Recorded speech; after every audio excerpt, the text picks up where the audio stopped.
pagi Mas dan Mbak sekalian, mudah-mudahan dalam keadaan sehat ya hari ini. Kita lanjutkan perkuliahan kita tentang rangkaian kombinasional, ini bagian yang ke-12. Jadi perkuliahan kita yang ke-12 terkait dengan rangkaian kombinasional. Nanti akan kita bahas salah satu komponen penyusun komputer, penyusun rangkaian digital yang mempunyai tipe kombinasional. Jadi nanti selain kombinasional, kita kenal juga ada rangkaian sekuensial. Rangkaian kombinasional sendiri akan kita coba bahas di 2 pertemuan, kali ini dengan minggu depan.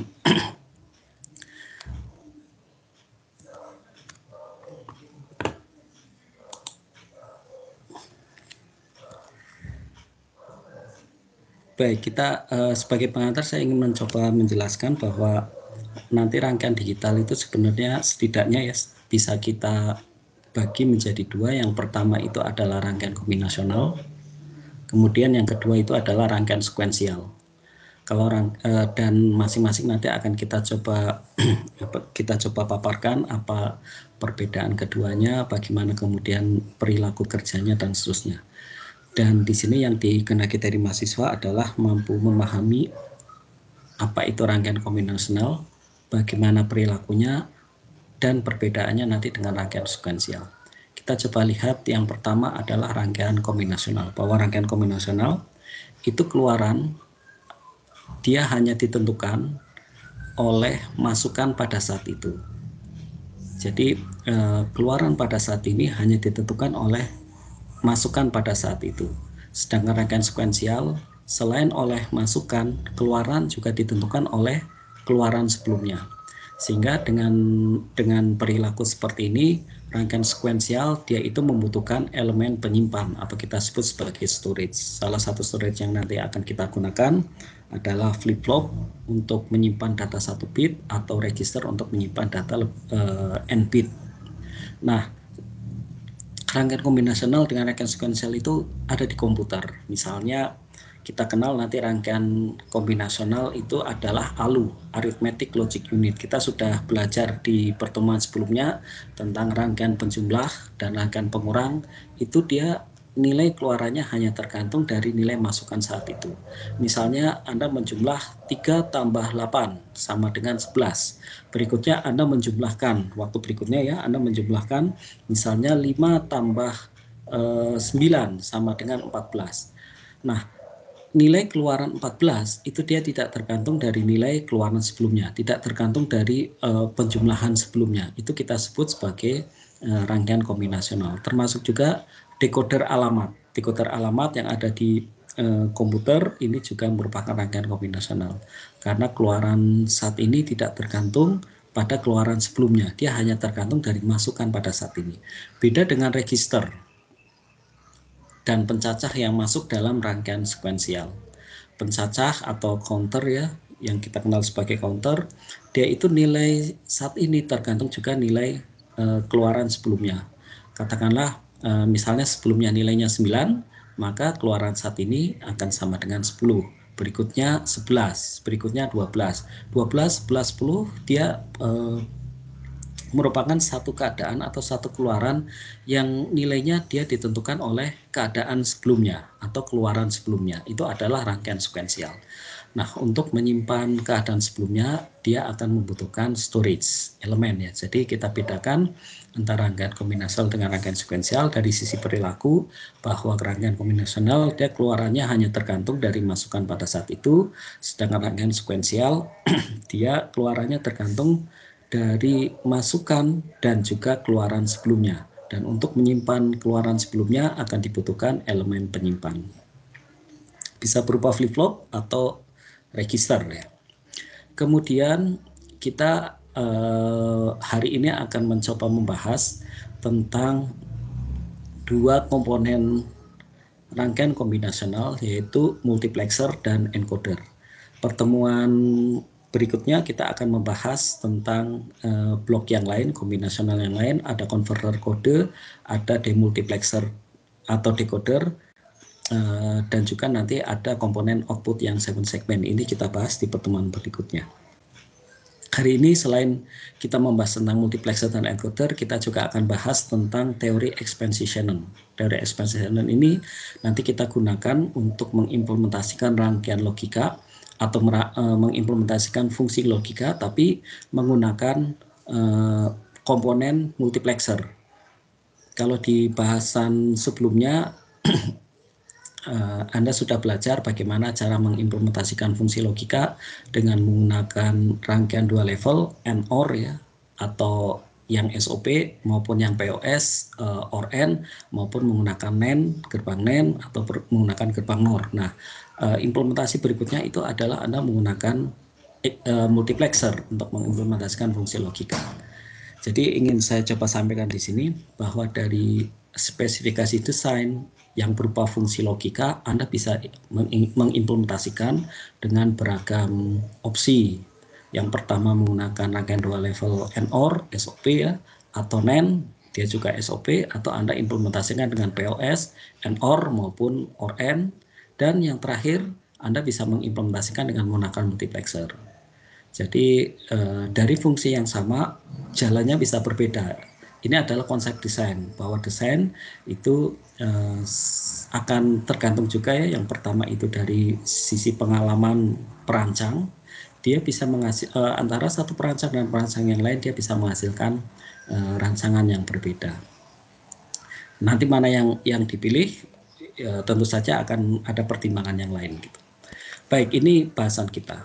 Yang dikehendaki dari Anda adalah untuk perkuliahan ini Anda bisa menjelaskan fungsi karakteristik atau perilaku nanti ya dari fungsi karakteristik ini akan menunjukkan perilaku dari komponen rangkaian kombinasional.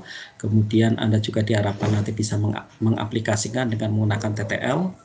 Dan yang terakhir adalah Anda bisa membuat rangkaian multiplexer dengan menggunakan expansion.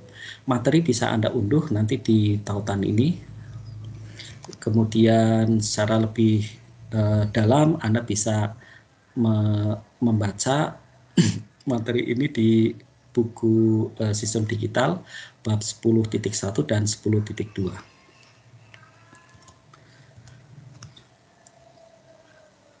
Baik, ini deskripsi lebih rinci terkait dengan rangkaian kombinasional dengan rangkaian sekuensial. Bahwa rangkaian kombinasional dia keluarannya hanya ditentukan dari nilai masukan saat ini, kemudian tidak mempunyai penyimpan. Contohnya adalah multiplexer, encoder, decoder, demux, ALU. Kemudian rangkaian sekuensial dia juga selain ditentukan keluarannya ditentukan oleh masukan saat ini, dia ditentukan juga oleh nilai keluaran sebelumnya sehingga dia membutuhkan storage. Dan elemen dasar untuk menyimpan salah satunya itu adalah flip-flop. Untuk 1 bit, register untuk n bit. Jadi yang diharapkan dari slide ini Anda mampu membedakan antara rangkaian kombinasional dengan rangkaian sekuensial dilihat dari perilaku maupun komponen penyusunnya. Contohnya Anda juga bisa menjelaskan. Kemudian multiplexer, ini rangkaian kombinasional yang pertama. Multiplexer dia mempunyai n buah masukan. Kemudian maksimal mempunyai 2 pangkat n jalur keluaran dan 1 output. Jadi di rangkaian multiplexer ini dia akan ada n buah masukan select, kemudian 2 pangkat n jalur masukan dan 1 buah output. Nanti select ini pin masukan select dia digunakan untuk memilih masukan mana yang kemudian akan menjadi keluaran, sehingga multiplexer ini disebut juga sebagai selektor. Nanti perilakunya secara lebih mudah ya kita dapatkan dari blok diagramnya. Kemudian terkait dengan berapa jumlah masukan select, kita bisa menggunakan model seperti ini. 2 pangkat log n, n dia menunjukkan jumlah masukan, sehingga kalau misalnya Anda ingin membuat multiplexer untuk memilih 7 jalur masukan, maka jumlah selektornya dia akan menjadi log 2 dari 7, Anda akan mendapatkan 2,807. Dan ini harus dibulatkan ke atas sehingga n akan sama dengan 3 bit. Ini artinya dengan jumlah 3 bit selektor, Anda bisa memilih ya maksimal 8 bit masukan. Ini maksud dari pengertian tentang selektor ini. Selektor dengan jumlah masukan. Jadi dengan jumlah masukan selektor 3 bit atau dengan selektor 3 bit Anda bisa memilih maksimal 8 jalur masukan. Dengan 4 bit maksimal 16. Dengan 5 bit Anda akan bisa memilih sampai 32 jalur masukan. Ini multiplexer. Kita coba lihat salah satu blok yang paling sederhana dari multiplexer, yaitu MUX2. MUX2 diagram bloknya itu simbolnya bisa ditunjukkan di sini. Ini simbol dari multiplexer 2 masukan. Anda lihat ada 2 masukan X1 dengan X2 dan ada 1 bit selektor. Karena jumlah masukannya 2, maka dia hanya memerlukan 1 bit selektor ini. Nah, F dia akan tergantung dari nilai selektornya. Jadi kalau misalnya S sama dengan 0, maka yang akan diambil adalah yang ini.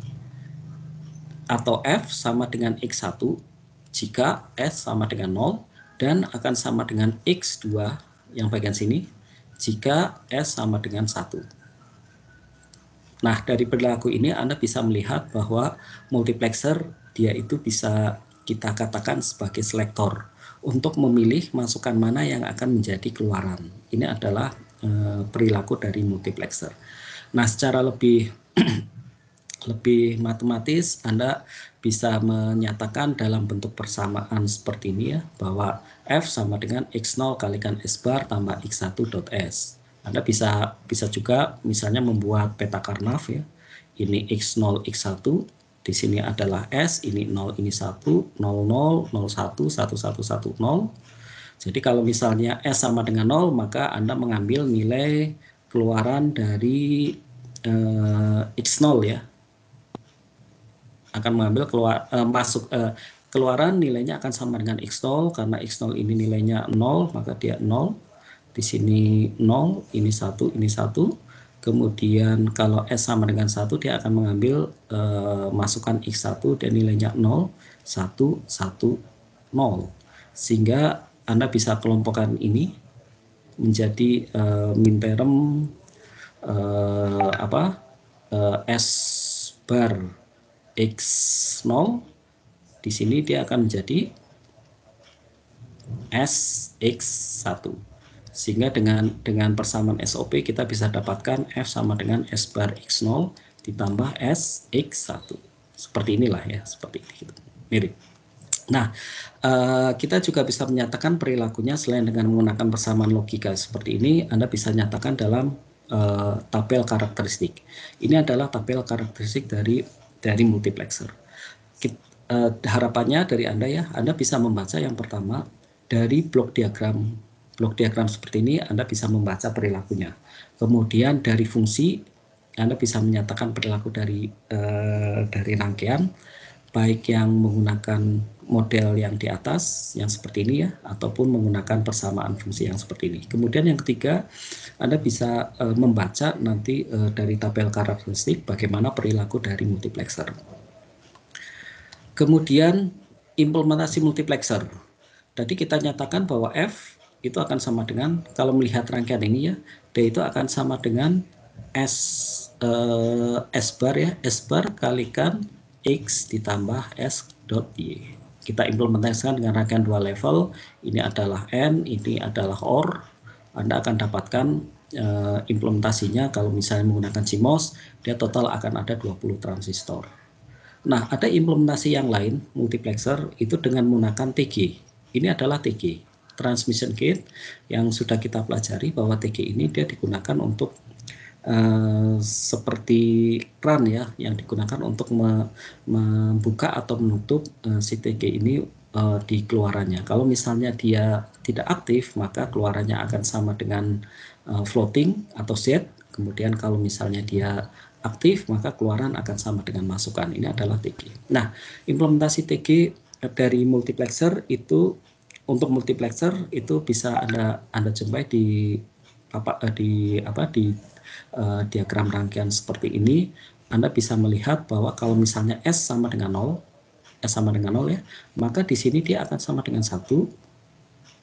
Kemudian bawah F dia akan sama dengan X1 karena TG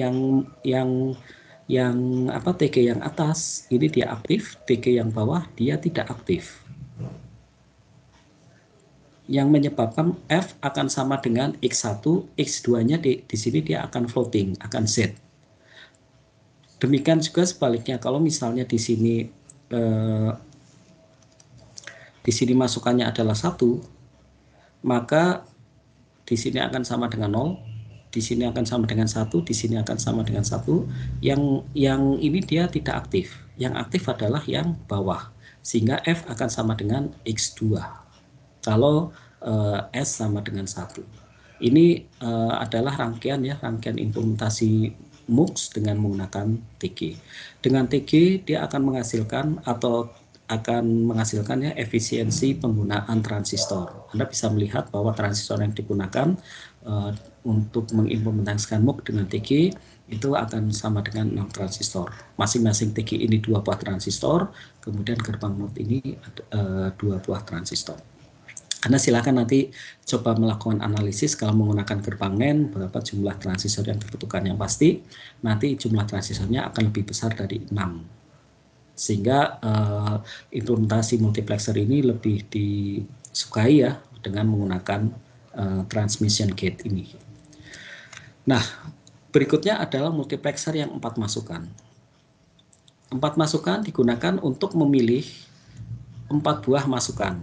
Dari W0 sampai W3 ya, ini 4 masukan. Sehingga kita sebut sebagai MUX 4. Kita singkat saja dengan MUX 4. Nah, untuk bisa memilih 4 buah masukan, maka Anda akan membutuhkan 2 buah selektor atau 2 jalur selektor atau 2 bit selektor. Anda bisa melihat bahwa kalau misalnya S1, S0 nilainya 00, maka F akan sama dengan ini, W0. Kalau 01, maka akan mengambil W1. Demikian juga kalau misalnya S1, S0, dia nilainya 11. Begitu 11, maka F akan sama dengan W3. Kita bisa menyatakan nanti dalam tabel karakteristik seperti ini, S1, S0 nilai 10, maka ini akan sama dengan W2 dan seterusnya. Dan kita juga bisa menyatakan tabel karakteristik ini dalam fungsi logika seperti ini, seperti yang di bawah. Nah, simbol multiplexer 4 masukan bisa Anda lihat di sini.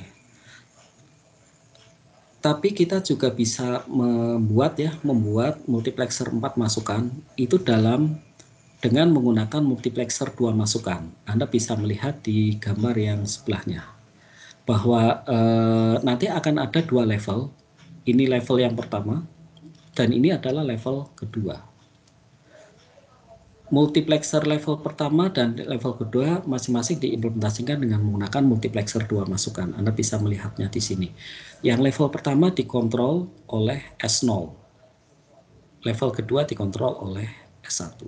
Anda bisa memasukkan misalnya kalau masukannya adalah atau S1 S0 nilainya 01. Di sini 0 ya, di sini 1.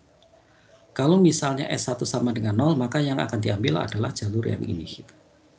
Kemudian kalau S0 sama dengan 1, yang akan diambil adalah jalur ini. Sehingga F nilainya akan sama dengan W1 saat S1, S0 sama dengan 0, 1. Seperti apa yang dinyatakan di tabel karakteristik ini. Itu prinsip kerja dari multiplexer ya. Saya harapkan Anda juga sudah bisa memahami ini. Nah, perilakunya secara detail bisa Anda lihat di slide berikutnya.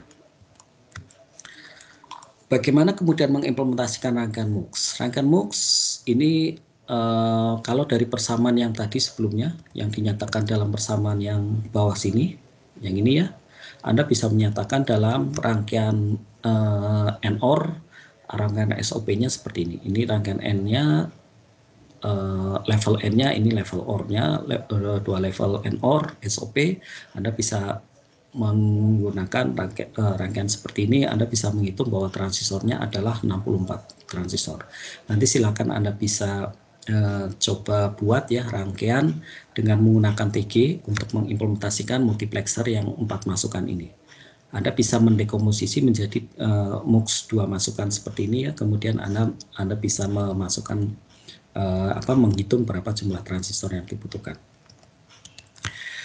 Nah, ini dekomposisinya. Tadi sebenarnya sudah dijabarkan juga. Kalau diimplementasikan dengan TG, dia akan membutuhkan 16 transistor. Anda bisa melihat bahwa tiap 16 transistor ini adalah 3 dikalikan 6 transistor. 6 transistor ini dia dibutuhkan oleh tiap multiplexer. Karena ada 3 buah multiplexer, dia akan membutuhkan total 18 transistor. Tapi nanti silakan Anda coba membuat ya. Anda coba membuat rangkaiannya dengan menggunakan TG untuk mengimplementasikan multiplexer yang 4 masukan. Kalau yang 8 masukan bagaimana? Ini berarti akan ada 3 level gitu, 3 level. Ini level yang pertama, yang sini level kedua, ini level ketiga. Nah, level yang terakhir itu dikontrol oleh S atau selektor yang dia MSB-nya selektor ya, yang yaitu S2. Kemudian dia dikontrol, yang tengah dikontrol oleh S1, dan yang paling depan atau level 1 ini dikontrol oleh S0 atau LSB-nya selektor. Jadi penempatan selektor ini adalah seperti ini. Sehingga kalau misalnya katakanlah ya, berapa F dengan masukannya dengan selektor itu nilainya 101. Dari sini Anda bisa melihat ini dia mewakili S2. Di sini mewakili S1 dan ini adalah mewakili S0. Kita lihat S2-nya sama dengan 1, berarti dia akan mengambil jalur yang bawah ya, jalur yang bawah ini. Kemudian S1 sama dengan 0, dia akan mengambil jalur yang atas dari S1. Dan yang terakhir S0 yang nilainya sama dengan 1, dia akan mengambil jalur yang bawah sini. Sehingga F dengan selektor 101 dia akan sama dengan X5. Ini cara Anda mencoba menganalisis rangkaian multiplexer. Bisa dipahami ya, bisa dengan mudah gitu dipahami. Baik, ini beberapa contoh analisis, Anda silakan bisa pahami ini. Kemudian bagaimana aplikasi dari multiplexer? Di mana multiplexer ini digunakan di rangkaian komputer atau di rangkaian digital yang lain. Multiplexer aplikasinya bisa digunakan ya di crossbar N kali K. Kita nanti akan coba lihat bagaimana crossbar ini, kemudian di saklar terprogram di FPGA, demikian juga di lookup table di CPLD, ini LUT ya, kemudian di rangkaian pemilih atau selektor kanal di ADC, dan juga digunakan sebagai serializer yang mengubah data paralel menjadi data serial. Ini implementasinya adalah menggunakan multiplexer. Kita lihat aplikasi yang pertama untuk 2x2 crossbar. Prinsipnya Anda bisa melihat dari diagram yang ada di bawah ini. Nanti keluaran Y1 dengan Y2 dia akan ditentukan oleh S. Kalau misalnya S-nya katakanlah 0 gitu. S sama dengan 0, maka Y1 dia akan mengambil yang atas ya. Kemudian Y2 dia juga akan mengambil yang atas. Sehingga Y1 dia akan sama dengan X1 dan Y2 sama dengan X2. Bagaimana kemudian kalau misalnya S-nya sama dengan 1? S sama dengan 1. Begitu S sama dengan 1, maka yang multiplexer pertama dia akan mengambil nilai yang ini.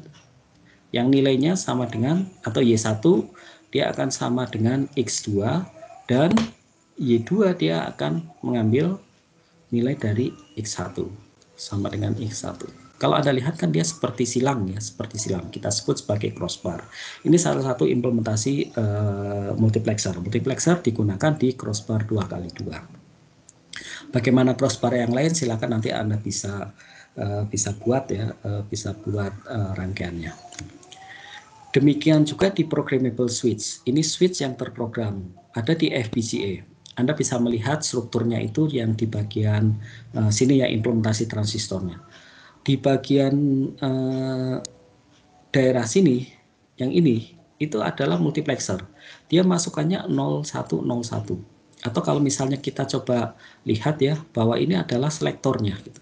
Anda bisa melihat di implementasi MUX-nya yang seperti ini, bahwa ada MUX. Ini MUX pertama, ini MUX kedua. Bahwa I0 itu dia nilainya, atau dia bisa mengambil jalur dari manapun. Ini misalnya jalur ini X3, ini X2, ini X1, ini X0 ya. Bahwa I0 dia bisa mengambil dari jalur mana yang akan menjadi masukan untuk F. Berarti ini kita sebut sebagai programmable switch. Seperti menyambungkan jalur masukan mana yang akan disambungkan ke F. Itu adalah diimplementasikannya dengan menggunakan multiplexer. Jadi kalau misalnya di sini nilainya katakanlah ya 0 kemudian 1, maka yang akan diambil itu adalah jalur X2. Yang akan masuk ke sini adalah X2. Kalau kemudian di sini nilainya adalah 1, 0, maka yang akan diambil adalah jalur yang ketiga. Ketiga ya, yang nilainya adalah X1. Sehingga nanti F itu dia merupakan fungsi dari X1 dan X2. Dan siapa yang memilih jalur masukan yang akan masuk ke I0 dengan I1? Yang memilih adalah selektor atau multiplexer yang ini. Baik, berikutnya di CPLD. CPLD pun ada blok yang menggunakan multiplexer yang kita sebut sebagai lookup table. Lookup table itu artinya nanti kita mencoba membuat tabel yang isinya adalah nilai yang bisa kita masukkan yang merepresentasikan fungsi. Anda bisa melihat nilainya itu ada di sini. Dia akan tersimpan di komponen penyimpan yang ada di LUT yang akan menunjukkan fungsi. Kalau misalnya Anda ingin X1, X or X2, kita bisa menyimpan nanti nilai yang tersimpan di lookup table ini adalah 0110. Kenapa 0110? Dengan nilai 0110 Anda bisa menjalankan misalnya kalau X1 sama dengan 1, X2 sama dengan 0, X1 sama dengan 1 berarti kan dia akan mengambil ini ya. Akan mengambil ini. Jalur ini. Kemudian X2 sama dengan 0, dia akan mengambil jalur ini, maka keluaran dia akan sama dengan 1 ya, akan sama dengan 1. Jadi kalau masukkan X1, X2 nilainya 0, 1, maka 10, maka akan menghasilkan 1. Demikian juga kalau 00 dia 0 dan seterusnya. Nah, pertanyaan adalah kalau misalnya kita menginginkan implementasi F sama dengan X1 dot X2 bar ya misalnya gini. Atau fungsi NaN dari X1 dan X2. Anda bisa membuat tabel kebenarannya. Ini X1, ini X2, ini F. Nilainya itu adalah 00, 01, 111, 1011. Di sini akan menghasilkan 1, di sini akan menghasilkan 1, ini juga 1, ini 0 ya. Nah, nilai yang kemudian dihasilkan oleh fungsi seperti ini ya. Ini kemudian dimasukkan ke lookup table-nya, ke tabel yang ada di LUT ini.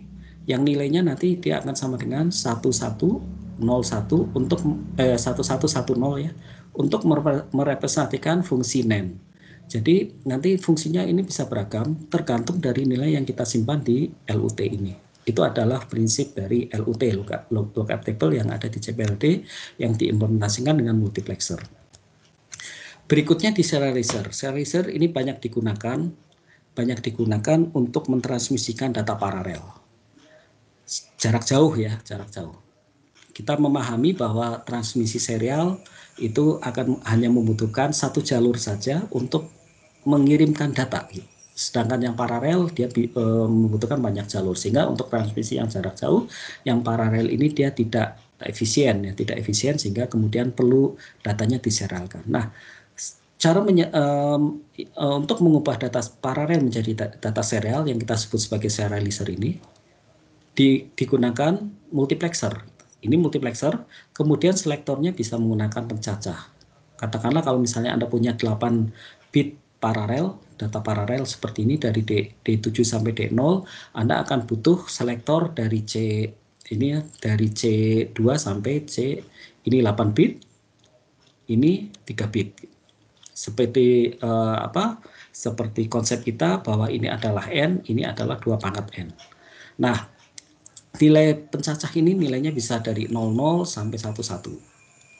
dan dia dibangkitkan oleh clock ya. Setiap ada transisi clock naik, maka pencacah ini dia nilainya akan bertambah dari 000, 001, 010 dan seterusnya sampai 111 kembali lagi ke 000. Sehingga kalau misalnya kita bisa melihat bahwa data yang dikirimkan nanti dia akan bergantian.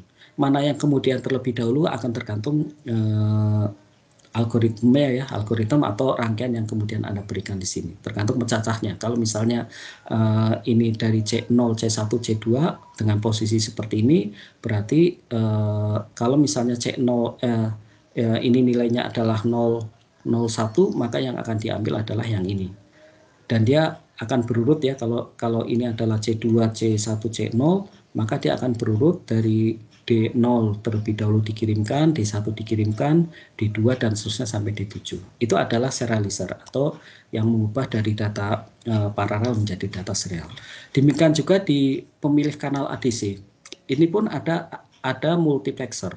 Anda bisa melihat ini ada selektornya, kemudian ini adalah masukan 8 kanal gitu. 8 channel ya, 8 channel. Bahwa di ADC itu pada akhirnya proses atau blok yang melakukan proses konversi itu hanya satu. Gitu. Kalau Anda lihat ini hanya satu. Kita juga sudah belajar bahwa konversi ADC itu ada proses pencuplikan, ada kuantisasi, ada pengkodean. Ada 3 proses ini yang kemudian dilakukan di konverter ADC. Atau konverter AD ya, analog to digital. Nah, untuk kemudian ada beberapa microcontroller yang kemudian dia mendukung banyak kanal, multi channel ya, misalnya 8 kanal, ada yang 12 kanal, ada yang lain-lain gitu. Anda bisa mencoba menelusuri dari beragam tipe microcontroller berapa jumlah kanal yang disediakan. Nah, untuk kemudian mendukung banyak kanal, itu sebenarnya di depannya hanya ada multiplexer. Ada multiplexer yang kemudian kanal yang akan dikonversi nilainya menjadi digital itu dipilih atau ditentukan oleh pemilih kanal ini. Itu salah satu ya aplikasi dari multiplexer di pemilih kanal ADC. Anda bisa nanti telusuri di mata kuliah yang lain di sistem mikroprosesor atau interface. Anda akan melihat bagaimana Anda harus memilih kanal yang tepat untuk kemudian bisa dikonversikan menjadi digitalnya. Baik, berikutnya adalah implementasi MUX nanti untuk merancang atau untuk mengimplementasikan fungsi logika. Tadi sudah disampaikan setidaknya Anda akan punya banyak opsi untuk mengimplementasikan satu fungsi logika, bisa menggunakan AND/OR, bisa menggunakan NAND, bisa menggunakan OR AND, bisa juga menggunakan NOR. Terakhir adalah Anda bisa menggunakan multiplexer seperti ini. Prinsipnya adalah Anda bisa melihat di sini dari tabel karakteristik. Kita bisa membagi nanti ini menjadi tergantung dari masukannya. Katakanlah gini, kalau misalnya Anda menggunakan X1 ini sebagai selektor, maka Anda bisa melihat karakteristik untuk X1 sama dengan 0. Seperti ini ya. Pada saat X1 sama dengan 0, bahwa F itu merupakan fungsi dari X2. Kalau kita lihat untuk dua baris yang pertama, pada saat X1 sama dengan 0, F sama dengan X. Pada saat sama dengan X2 ya, kalau X2 sama dengan 0, F sama dengan 0, X2 sama dengan 1, F sama dengan 1. Atau bisa kita tuliskan pada saat X1 sama dengan 0, maka F sama dengan X2. Sekarang pada saat X, ini kan pada saat X1 sama dengan 0.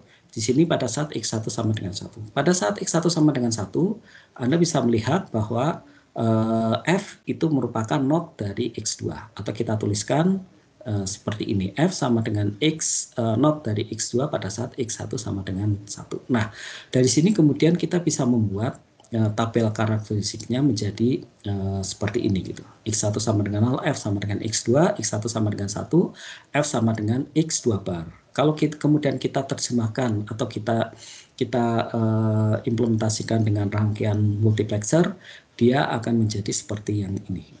Jadi pada saat X1 sama dengan 0 akan mengambil yang ini. X1 sama dengan 0 akan mengambil ini, sedangkan pada saat X1 sama dengan 1, dia akan mengambil jalur yang ini. Yang nilainya sama dengan X2, di sini nilainya sama dengan X1. Nah, prinsip ini kita sebut sebagai ekspansi Shannon. Dari ekspansi Shannon ini, Anda bisa mencoba ya, bisa mengelompokkan nanti ekspresi SOP-nya dengan mencari pada saat X1 sama dengan X1 bar sama dengan 0 dan pada saat X1 sama dengan 1. Ini adalah pada saat X1 sama dengan 0 dan di sini adalah pada saat X1 sama dengan 1. Nah, kita sebenarnya bisa memilih ya variabel mana yang akan kita jadikan sebagai selektor. Anda pun bisa memilih X2, Anda bisa memilih juga X3. Kalau Anda memilih X3, maka Anda harus mencari ekspresi pada saat X3 sama dengan 0, yaitu X3 bar ya, dan pada saat X3 sama dengan 1, atau X3 sama dengan 1. Nah, dari sini kemudian Anda bisa menyatakan dalam bentuk persamaan pada saat X1 sama dengan 0, F akan sama dengan X2 dot X3. Anda dapatkan dari sini, kemudian pada saat X1 sama dengan 1, dia akan sama dengan ini. Nanti kita akan coba lihat contohnya ya, contoh lebih detailnya. Nah, dari sini kemudian Anda bisa mencoba membuat tabel karakteristik, atau dari tabel kebenaran ya, Anda akan dapatkan ini adalah pada saat X1 sama dengan 0, di bagian sini adalah pada saat X1 sama dengan 1. Anda bisa turunkan dalam tabel karakteristik seperti ini, Anda bisa nyatakan rangkaiannya dalam diagram blok seperti ini. Artinya kalau misalnya X1 sama dengan 0, maka akan mengambil nilai ini, yang nilainya akan sama dengan X2, X3 ya, atau di sini itu X2, X3, kemudian pada saat sama dengan 1, pada saat sama dengan 1, dia akan menjadi X2 plus X3, sesuai dengan apa yang ada di sini. Oke, ini kita sebut sebagai teori ekspansi Shannon. Ada beragam opsi. Sekali lagi bahwa desain Anda itu bukan hanya satu ya, Anda bisa mempunyai banyak desain. Tentang nanti mana akan yang akan dipilih akan tergantung dari constraint maupun dari constraint maupun yang kemudian diberikan ke desain Anda. Nah, ini ada dua opsi. Yang pertama Anda menggunakan X1, Anda juga bisa menggunakan X2, Anda juga bisa menggunakan X1 dan X2, Anda juga di sini bisa menggunakan X1, misalnya ya X1 dengan X3 dan seterusnya. Jadi akan banyak opsi desain. Mana yang kemudian dipilih sekali lagi akan tergantung dari target atau sasaran desain dan juga constraint yang kemudian diberlakukan di desain Anda. Baik, kita coba lihat ini contoh ya, contoh yang sederhana. Kita coba ini aja lah, kita coba coret-coret aja. Misalnya, kita punya fungsi, katakanlah fungsi POS ya, PF sama dengan get M, kemudian kita tulis 0, 2, 3, 7 katakanlah. Nah, karena konsep kita yang lebih mudah untuk ekspansi Shannon adalah menggunakan SOP, maka kita perlu mengubah dia menjadi SOP-nya. SOP-nya dia akan sama dengan 1, 4, 5, dan 6. Kita bisa nyatakan ini menjadi X1 bar, X2 bar, X3, tambah X1, X2 bar, X3 bar, tambah X1, X2 bar, X3, ditambah X1, X2, X3 bar, seperti ini. Sekarang Anda berhak memilih mana yang kemudian akan menjadi selektor. Dalam artian kalau selektor mana yang akan dijadikan variabelnya yang akan dijadikan di sini. X berapa gitu. Ini F. Untuk level yang paling tinggi ya, level MUX yang paling tinggi. Kalau misalnya kita gunakan X2 katakanlah. X2 misalnya sebagai selektor. X2 selektor ya, selektor. Maka kita bisa menyatakan mengumpulkan ya X2 barnya. Kita dapatkan di sini X2 bar yang terjadi pada saat X2 sama dengan 0, nilainya Anda masukkan yang pertama ini ya, dia akan sama dengan X1 bar X3 tambah ini juga X1 X3 bar ditambah ini ekspresi yang ketiga juga ada X2 barnya gitu. Ini X1 X3 ditambah kemudian yang lain kan nggak ada X2 X1 X3 bar. Nah, dari sini Anda sudah dapatkan selektornya ya. Selektor berarti di sini kita gunakan X2 gitu. Pada saat 0 dan pada saat 1. Pada saat 0 dia akan mengambil nilai yang ini. Ini adalah fungsi atau ekspresi pada saat X2 sama dengan 0. Di sini ekspresi pada saat X2 sama dengan 1. Pada saat X2 sama dengan 0 ini masih bisa kita sederhanakan. Kita akan dapatkan X2 akan sama dengan yang bagian sini dengan sini bisa Anda sederhanakan, ini dengan ini juga bisa Anda sederhanakan. Bagian yang pertama Anda akan dapatkan di sini X3, kemudian di bagian sini Anda akan dapatkan X1 ya, berarti dia akan sama dengan X3 plus X1, ditambah X2 kalikan X1 X3 bar. Nah, Anda saya harapkan sudah bisa menyederhanakan ya, menyederhanakan ekspresi logika seperti ini. Kita sudah bahas di aljabar boolean bagaimana cara Anda kemudian bisa menyederhanakan ini menjadi X3 plus X4. Nah, dari sini Anda bisa menuliskan nanti bahwa pada saat X2 sama dengan 0, nilai ekspresi masukannya itu akan sama dengan X3 plus X1.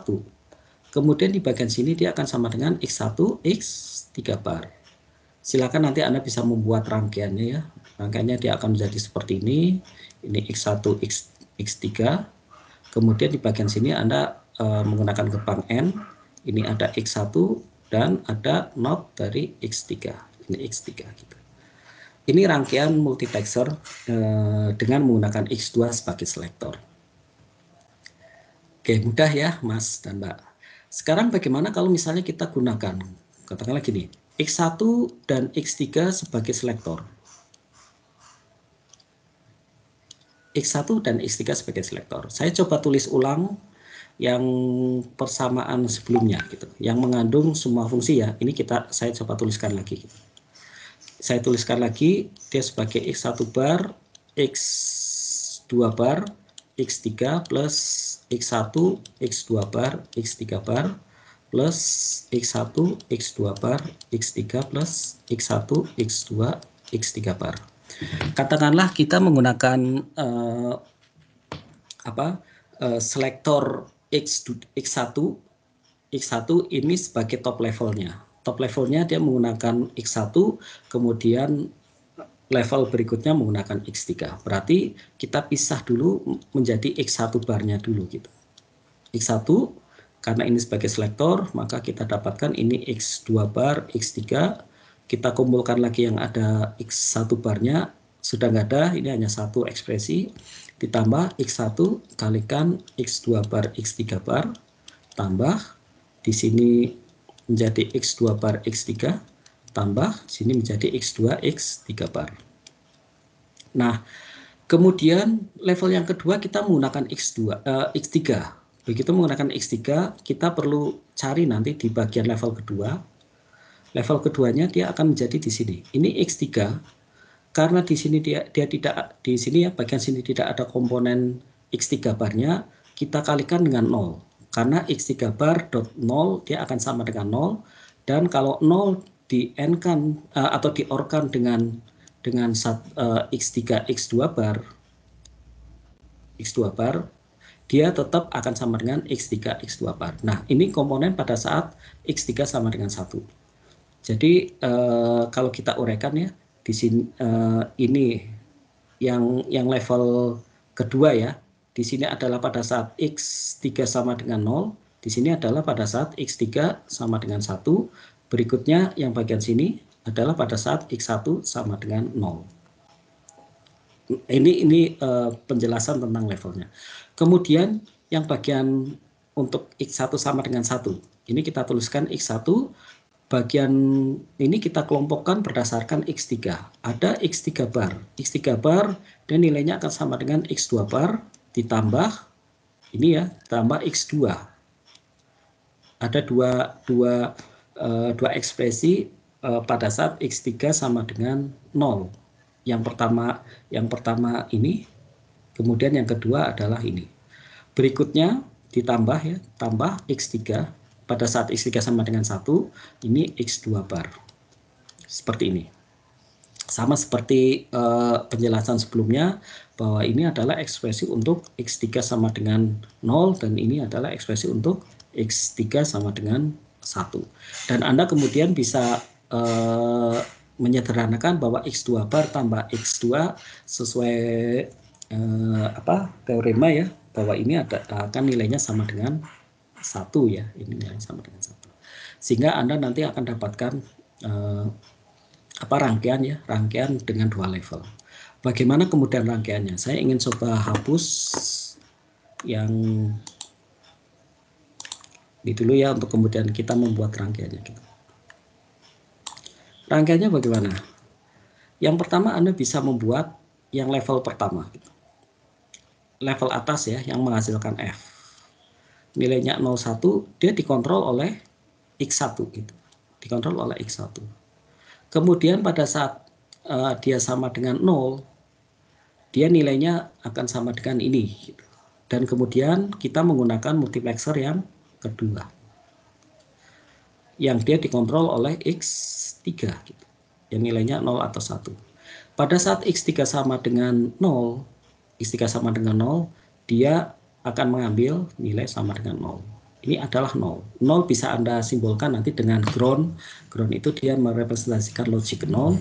Kemudian pada saat X3 sama dengan 1, dia nilainya akan sama dengan X2 bar.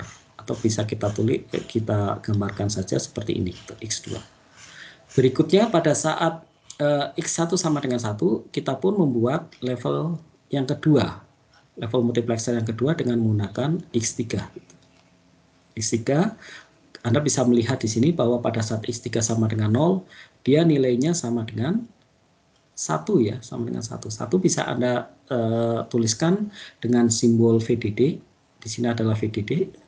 Seperti ini ya, arahnya ke atas, ini arahnya ke atas, ini arahnya ke bawah menunjukkan 0. VDD arahnya ke atas, dia nilainya menunjukkan simbol 1 gitu.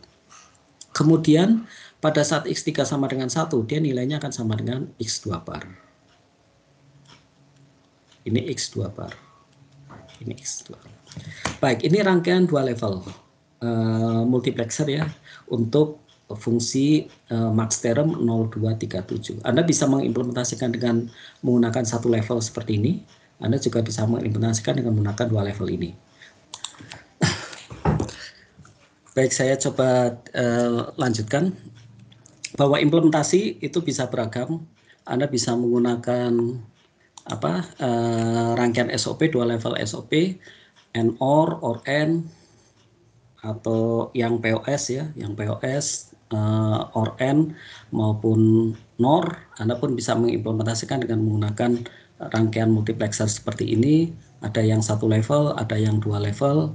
2 level itu sendiri silakan, ini pun bisa beragam juga ya, 1 level, 2 level, tergantung selektornya, rangkaiannya juga akan berbeda. Yang penting implementasinya, kalau hanya dipentingkan fungsional, maka semua rangkaian dia akan menghasilkan keluaran yang sama. Namun kalau dilihat dari sisi yang lain, misalnya constraint ya, efisiensi dan seterusnya, tentu saja nanti harus memilih mana yang kemudian akan digunakan. Baik, berikutnya adalah ini contoh yang lain juga. Anda silakan nanti bisa mencoba melihat ya, yang 2 level seperti ini, yang multiplexer dan seterusnya. Intinya hampir sama dengan apa yang tadi saya coba tunjukkan. Anda pun bisa langsung diimplementasikan dengan model yang seperti ini ya, dengan multiplexer 4 masukan. Anda tinggal memilih nanti nilainya ini terjadi pada saat X1, X2 sama dengan 00, ini pada saat 01, ini 10, ini terjadi pada saat 11. Karena dari ekspresi SOP-nya seperti ini ya, kemudian Anda bisa mencoba menguraikan mana yang masuk kelompok X1 bar, X2 bar, dan seterusnya sampai kemudian Anda bisa mendapatkan nilai-nilai yang tercantum di sini. Ini, dan seterusnya. Baik, itu adalah expansion. Bagaimana kemudian implementasi TTL-nya, bahwa saat ini setidaknya sudah terdapat beberapa IC TTL yang digunakan untuk mengimplementasikan multiplexer, ada 74150 sampai 74158 yang inverting maupun yang non inverting. Ini yang kemudian perlu Anda pahami, termasuk juga jumlah multiplexer. Artinya seri IC ini memang salah satunya tergantung dari apa fungsinya, kemudian keluarannya inverting atau non inverting, berapa kemudian jumlah MUX yang ada. Itu karakteristik dari IC TTL yang kemudian membedakan antara satu IC dengan IC lain, seperti yang sudah pernah kita bahas sebelumnya. Ini contoh 74157. Yang diinginkan dari Anda adalah memahami yang pertama tentang diagram blok. Diagram blok dari 74157 itu seperti ini gitu. Kalau Anda lihat sebenarnya dari diagram blok juga sudah bisa menunjukkan ya, si komponen ini dia perilakunya seperti apa. Anda lihat di sini ada blok quad ya. Quad itu berarti 4 buah, kemudian multiplexer 2 ke 1. Dia di dalamnya ada 4 buah MUX 2 yang kemudian keluarannya itu dia dikontrol menggunakan kontrol keluaran ini dengan masukan NE ini ya, NE. Anda harus bisa membaca ini. Kemudian dari membaca blok diagram ini Anda kemudian bisa menjelaskan tentang perilaku komponen. Ini untuk keseluruhan komponen ya, karena setiap penyedia IC TTL dia sudah menyertakan datasheetnya. Apa yang kemudian muncul salah satunya itu adalah blok diagram seperti ini. Anda harus bisa membaca dan kemudian bisa menjelaskan perilaku komponen. Ini contoh rangkaiannya. Anda bisa melihat bahwa ini akan ada 4 masukan ya, dua buah masukan 4 bit dari A1 sampai A4 dan B1 sampai B4. B4-nya mana? A1 sampai ini ya, A4 sampai B4, kemudian ada masukan NE yang digunakan untuk mengontrol keluaran, kemudian ada satu selektor S ini. Anda silakan coba analisis rangkaian ini. Berikutnya 78158, mirip dengan 74157, perbedaannya hanya di bagian keluarannya dia sifatnya inverting. Kalau inverting nanti keluarannya dia akan merupakan invest dari masukan. Jadi kalau misalnya S sama dengan 0 ya, S sama dengan 0, maka Y itu akan sama dengan not dari I0. Pada saat S sama dengan 1, Y sama dengan not dari I1. Ini sifat inverting yang ada di 74158. Nah, kalau Anda lihat bahwa yang 74157 maupun 74158, kita tidak bisa ya secara individual mengontrol mana yang kemudian akan menjadi keluaran di masing-masing multiplexer, karena dia hanya menggunakan satu selektor saja. Jadi kalau misalnya selektor ini sama dengan 0, maka 1Y, 2Y, 3Y, 4Y dia akan mengambil I0 semua. 1 I0, 2 I0, 3 I0 dan seterusnya. Jadi tidak bisa kita secara independen mengontrol mana yang akan masuk ke Y, ke 1Y, ke 2Y, ke 3Y, ke 4Y. Karena selektornya hanya satu. Itu yang ada di 74157 dan 74152. Kemudian di 74157, mohon maaf tadi 157 itu adalah sebentar, ini berarti 153 ya, 74 ini 153. Maaf, judulnya ini salah ya. Ini adalah 74, 74153 yang merupakan multiplexer 4 masukan. Diagram bloknya seperti ini. Selektornya dia ada di S0 dan S1. Ini sebagai selektor. Kemudian masukannya ada di sini. Ini masukan pertama, ini masukan kedua. Dia merupakan dual ya, dual MUX 4 masukan. Ini adalah 74153.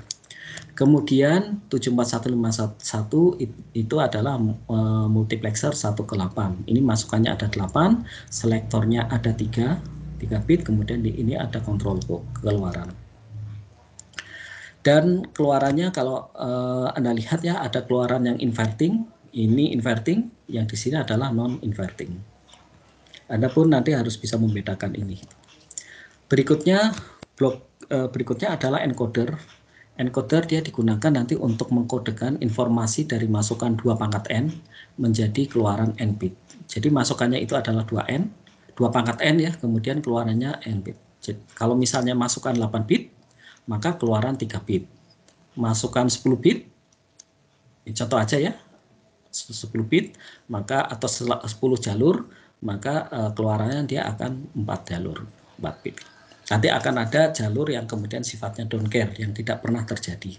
Nah, tipe encoder itu ada 2, yang pertama one hot, yang kedua itu adalah encoder prioritas. Salah satu kegunaan encoder ini untuk konverter kode itu yang pertama, yang kedua adalah untuk mengurangi jumlah bit. Anda bisa melihat ini jumlah bit dari 8 bit menjadi 3 bit. Kemudian dia juga bisa kita gunakan untuk mengontrol penerimaan interrupt. Di encoder prioritas di interrupt ya, itu akan ada prioritas interrupt yang kemudian dia akan, yang beberapa interrupt itu bisa terjadi sekaligus. Tapi kalau misalnya terjadi beberapa interrupt sekaligus, maka prosesor dia bisa memilih interrupt mana yang akan didahului. Itu adalah salah satu implementasinya, dia menggunakan encoder prioritas. Kita coba lihat masing-masing karakteristik, baik yang one hot maupun yang prioritas. Kalau one hot, maka hanya satu masukan ya, yang dia mempunyai nilai atau hanya satu masukan yang dia mempunyai nilai 1. Kalau misalnya ada satu masukan yang dia nilainya 1, maka masukan yang lain dia nilainya harus 0. Itu kita sebut sebagai one hot encoding. Nah, nilai 1 itu dia akan menunjukkan kodenya. Ini contohnya gitu. Kalau misalnya X0 sama dengan 1, maka yang lain dia nilainya harus 0. X1 sama dengan 1, maka masukan yang lain dia nilainya juga harus 0. Karena nilai 1 ini ya, nilai 1 ini dia digunakan untuk menunjukkan kodenya. Letak kodenya. Kalau misalnya nilai 1-nya ada di X3, maka kodenya itu adalah 11. Masukannya ada di X2 yang bernilai 1 ya, maka kodenya adalah 10. Ini maksud dari encoder yang one hot, tabel karakteristiknya seperti ini, kemudian bisa dinyatakan dalam rangkaian logika dengan menggunakan OR seperti ini. Anda bisa menguraikan nanti nilai Y1, Y0-nya berdasarkan masukan ini. Y0-nya kalau kita lihat ya, Y0 dia nilainya akan sama dengan, kita lihat di sini nilainya akan sama dengan Y0 ya. Y0 dia nilainya 1 pada saat dia ada di X1 dan X3. Berarti Y0 sama dengan X1 plus X3. Y1 nilainya 1 pada saat X2 dan X3. X2 plus X3. Kita bisa menyatakan itu dalam persamaan yang ini. Jadi sebenarnya uraiannya adalah seperti itu. Kita bisa menggunakan Kmap juga sebenarnya. Kemudian blok encoder prioritas. Yang prioritas itu yang nilainya 1 boleh lebih dari 1. Yang bisa ditunjukkan dengan X. X ini dia nilainya bisa X sama dengan, ini don't care ya, nilainya bisa 0, bisa juga nilainya 1. Jadi kalau misalnya katakanlah ya, ini nilai masukannya. Nilai masukannya 1010. Berapa Y1 dengan Y0 atau keluarannya? Berapa keluarannya? Dia keluarannya akan sama dengan 11. Karena yang menjadi prioritas adalah yang W3-nya. Begitu W3-nya nilainya 1, maka dia akan menghasilkan keluaran 1-1 walaupun ada masukan yang dia nilainya 1. Ini bisa kita katakan bahwa W3 dia mempunyai prioritas yang lebih tinggi dari W2, lebih tinggi dari W1, lebih tinggi dari W0. Itu kita sebut sebagai encoder prioritas. Anda bisa melihat perilaku yang lain di sini, kemudian Anda juga bisa melihat bagaimana bisa melihat fungsinya ya, fungsi Y1, Y0, Z, fungsi keluarannya. Anda bisa kemudian menggambarkan rangkaian encodernya seperti ini. IC TTL untuk IC encoder, untuk encoder ini ada 74148, ini encoder prioritas 8/8, 74348 ini encoder prioritas dengan 3 state, ini 3 state buffer. Yang dia bisa menghasilkan, kalau 3 keadaan kan bisa menghasilkan nilai 0, bisa 1, bisa juga Z, yang kita sebut sebagai high impedance ya, atau floating gitu. Kemudian ada encoder 10/4, 74147. Nah, sama seperti yang multiplexer, Anda pun diharapkan bisa menerjemahkan dari tabel karakteristik yang muncul seperti ini. Jadi di datasheet IC TTL, selain blok diagram juga dia kadang menyediakan tabel karakteristik yang kemudian dia menyertakan masukan dan keluarannya.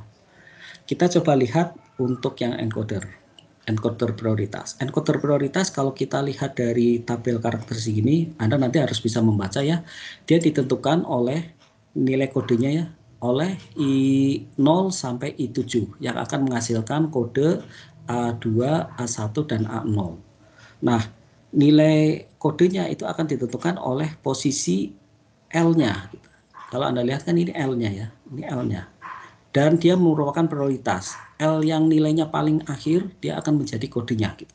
Jadi kalau misalnya di sini, misalnya ini ya, baris yang ketiga. Gitu. Baris yang ketiga, X, X, X, X, X, X, X, kemudian terakhir ada L-nya. L-nya ada di I7. Kalau ada di I7, maka kodenya itu adalah ini. Gitu. 0, 0, 0. L kan dia untuk simbol 0, high, itu simbolnya 1. Gitu. Demikian juga untuk yang baris katakanlah baris yang ke ini. Baris yang 1, 2, 3, 4, 5, 6. Baris yang ke-6. Baris yang ke-6, dia L-nya ada di I4. Ada di I4 ini. Kemudian I5 sampai I5, I6, I7 nilainya semua high.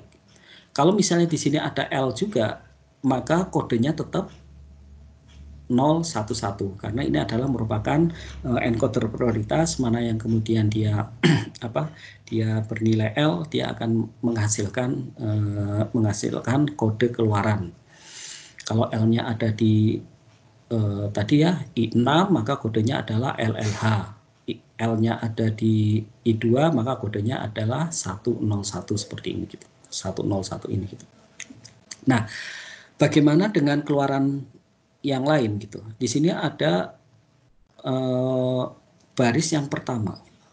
Baris yang pertama dia EI-nya yang digunakan untuk mengontrol masukan ya, dia nilainya high. Apapun nilai I0 sampai I7, dia akan menghasilkan keluaran semuanya high. Nah, ini perlu dibedakan bahwa keluaran kodenya high-nya itu ada 3 gitu. Ini yang pertama, kemudian ini yang kedua, dan ini yang ketiga. Sekarang apa beda antara baris pertama, baris kedua dengan baris yang terakhir ini? Padahal dia menghasilkan kode yang sama, yaitu semua 1 ya. Di A2, A1, A0 nilainya semua 1, 111, 111, di sini juga 111. Nah, apa yang membedakan antara baris pertama, kedua dengan baris terakhir ini? Yang membedakan itu adalah nanti keluaran GS dengan keluaran EO-nya. Kalau GS EO nilainya semua 1, maka kita bisa mengetahui nilai kode yang dihasilkan ini, dia dihasilkan dengan EI sama dengan 1. Artinya inputnya itu belum aktif. Ini menunjukkan input yang belum aktif. Kemudian kalau misalnya nilainya semua semua 1 ya, di sini semuanya 1, tapi kemudian GS-nya H, EO-nya sama dengan L, ini menunjukkan bahwa Ini menunjukkan bahwa EI-nya aktif, masukannya aktif, tapi kemudian masukan I0 sampai I7-nya nilainya semua high. Tidak ada L di sini. Dia menunjukkan nilainya, nilai kodenya sama dengan semua sama dengan 1 gitu. Kalau yang di paling bawah, ini dia memang kode ya, memang kode untuk semuanya aktif gitu. Masukannya aktif, kemudian ada satu jalur yaitu I0 yang nilainya L. Ini kodenya aktif. Dan kemudian GS-nya nilainya L dengan H. Ini yang kemudian membedakan nanti ya, apakah ada masukan yang dia nilainya 0 atau tidak, dilihat dari GS dengan E0. Seperti ini ya, Anda diharapkan nanti bisa membaca dari tabel karakteristik yang disediakan di datasheet. Kita nanti juga bisa membuat encoder 16 ke 8 dengan menggunakan encoder, ini kan 8 ke 3 gitu. Jadi 2 buah encoder 8 ke 3 bisa kita susun untuk membuat encoder 16 ke 4. Anda diharapkan nanti bisa menganalisis yang rangkaian ini berapa nilai data terkode ini. Anda bisa melihat yang masukan terakhir ini 3 ya, dia mengambil dari GS, nilai GS-nya. Coba saja nanti Anda analisis dengan memberikan masukan di sini nilainya dari semuanya dengan menggunakan ini ya, dengan mengextend masukan yang ada di sini. Anda masukkan ke sini berapa nilai data terkode dia, berapa flag-nya yang muncul di sini. Itu adalah susunan cascade, kita sebut sebagai susunan cascade encoder 16 ke 1 dengan menggunakan encoder 8 ke 3. Nah, di sini dia menggunakan satu komponen tambahan yaitu LS08. Kita bisa mengetahui bahwa ini adalah X1 bar plus X2 bar gini ya, atau akan sama dengan X1 bar X1.X2 bar, kemudian ini bar dengan hukum De Morgan, atau kita nyatakan ini sebagai X1 X2. Ini pada hakikatnya adalah gerbang N ya, N 2 masukan. Nanti silahkan Anda bisa coba analisis ya masukan yang ada di sini. Berikutnya, kalau yang diinginkan itu adalah aktif tinggi, kalau ini adalah aktif rendah. Apa beda antara aktif rendah, aktif tinggi? Anda bisa melihat nanti keluaran terkodenya bagaimana. Nah, di aktif rendah yang digunakan adalah gerbang NAND. Ini adalah NAND. 7400 itu adalah NAND 2 masukan.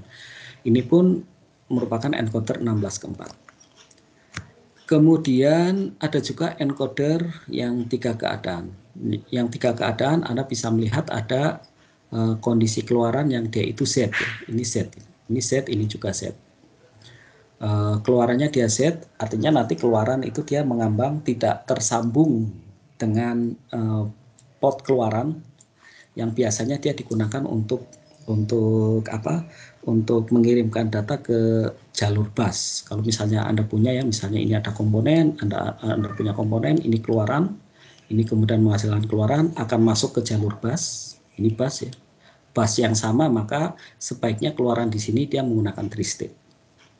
Ini menggunakan tri-state, sehingga kalau misalnya blok yang pertama mengirim data, blok kedua itu dia harus mengambang, harus tidak tersambung kemana-mana, atau harus set ya, ini harus set gitu.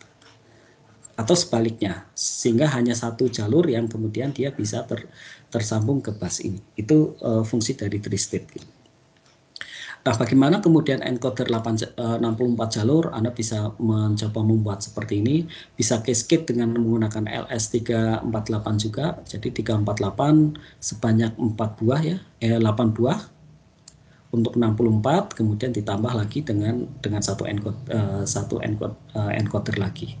Ini 1 plus 1 encoder lagi. Anda bisa menghasilkan keluarannya itu dari A0 sampai A5. Silakan nanti Anda coba analisis ya masing-masing masukannya, Anda berikan masukan, Anda kemudian mengamati keluaran bagaimana kodenya. Baik, ini yang sudah kita pelajari. Minggu depan kita akan coba membahas komponen berikutnya, yaitu decoder atau demultiplexer. Decoder dengan demultiplexer itu IC-nya sama, tapi kemudian penggunaannya beda. Kita bisa menggunakan satu IC untuk mengimplementasikan decoder dan untuk mengimplementasikan demultiplexer. Kemudian kita juga akan bahas tentang 7 segmen dan decoder juga. Silakan nanti Anda coba pelajari terlebih dahulu materi ini sebelum kita nanti kuliah.